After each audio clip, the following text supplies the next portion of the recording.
I know. So, anyway, she walks in, and there he is, naked as the day he was born. Oh my. Anyways, that's the story of how Fisher was forever traumatized. May Oost watch over her until we meet once again. Now then, greetings dwarves, and welcome once again to the Scorching Hall. I'm looking around and seeing some new faces out there. You'll have to allow me to extend an especially warm greeting to all you new migrants joining us today. Glad to have you and hope you're enjoying your stay here in Scorchfountain. Yes, and of course, who could forget the most impressive new member of our fortress? For those of you who don't know, this striking beast behind me is Akano Aluadara Quithegika, the Rock, who now stands as a valuable asset to our esteemed home. Yeah, the big chicken thought he could just flap on in here and ruin our nice fortress? I don't know, what do you think, Akano? You think maybe you made a mistake, yeah?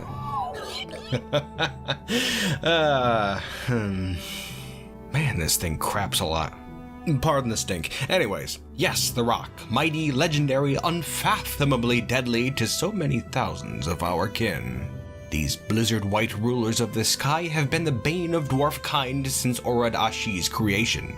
And today, I'd like to tell you all a bit more about them, their habits, and also about the single most devastating attack wrought by their titanic talons.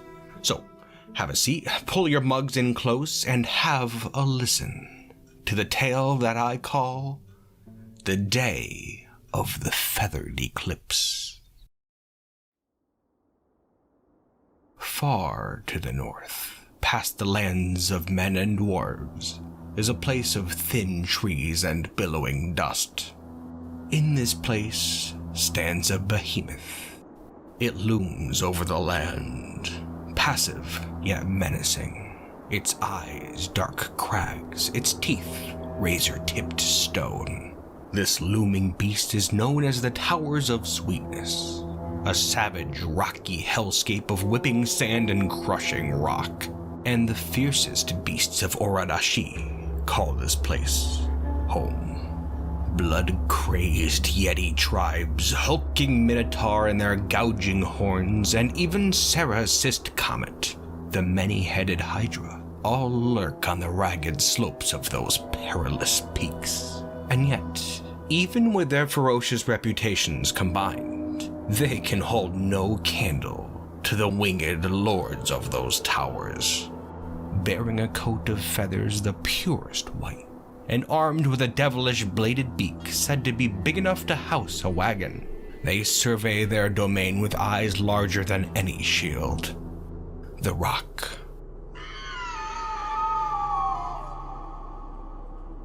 A bird of prey so large and ferocious that it dwarfs many dragons.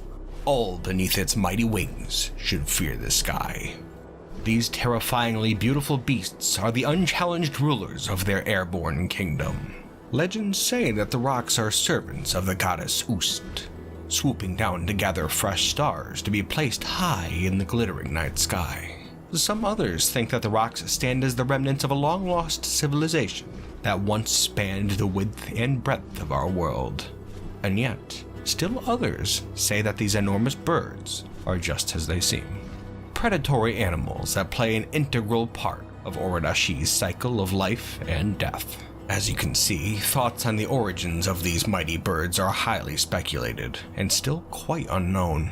However, what can be said is that the Rock poses a unique threat to us land-bound denizens of the realm, an unpredictable threat that can arrive with violent suddenness, much like the gales these monsters command. According to scholars, upwards of 20 rocks are present in the world today, and this number is slowly increasing, even now. Admittedly, it could be easy to grow complacent, given the often long span of time between rock attacks, especially considering how successful we were in thwarting Akano's recent visit to our fortress. But, my dear dwarves of Scorchfountain, we must all remember to remain on our guard at all times, lest we suffer the same fate as those poor dwarves of Glaze Knowing. For there once was a day when, for reasons still unknown, that the full fury of the rocks came together in vicious concert upon a single unfortunate hillocks.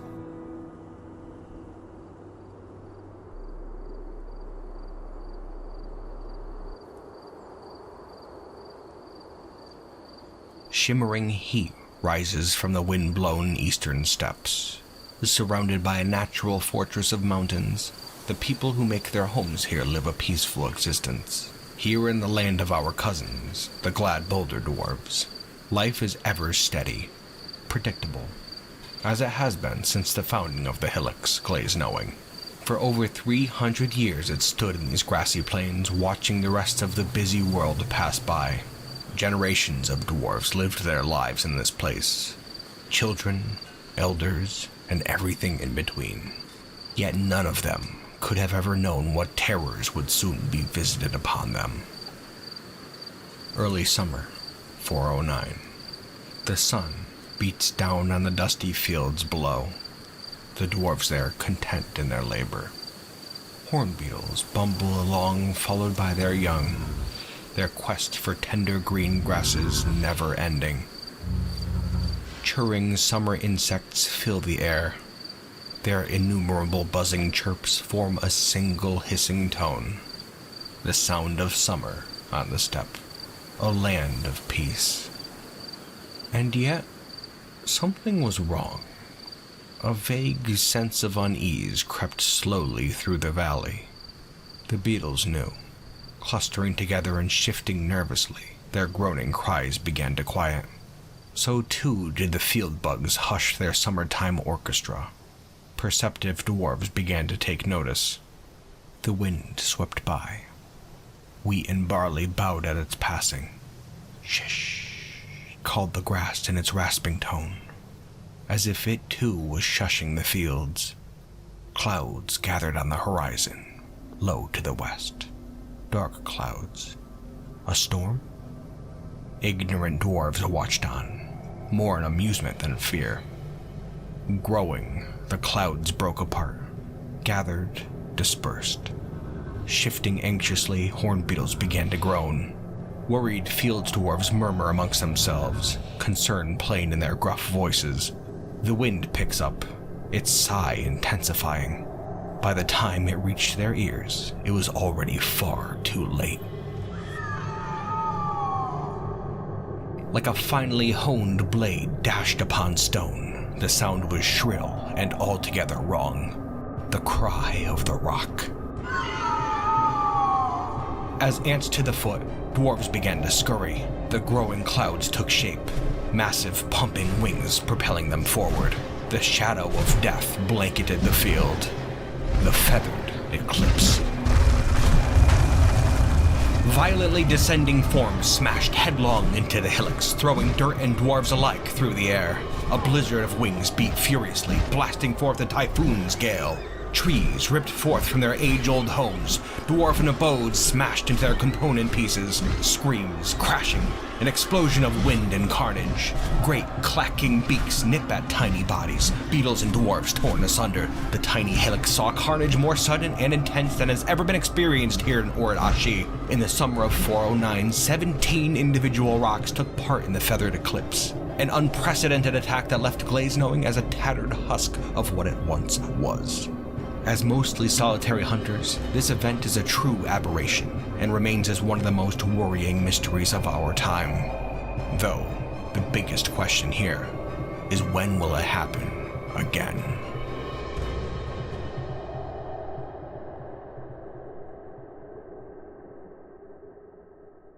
None could say. And so that, my dwarves, is why we have to remain vigilant. Unless our friend Akano here has some clue. Same old story. And so there you have it, the story of the feathered eclipse. I hope you enjoyed it, and before we part ways, dwarves, we do have another matter to discuss, that being our most recent blood-sucking troublemaker. We are glad to report that the monster has already been apprehended and thrown into captivity alongside Burr, our previous offender.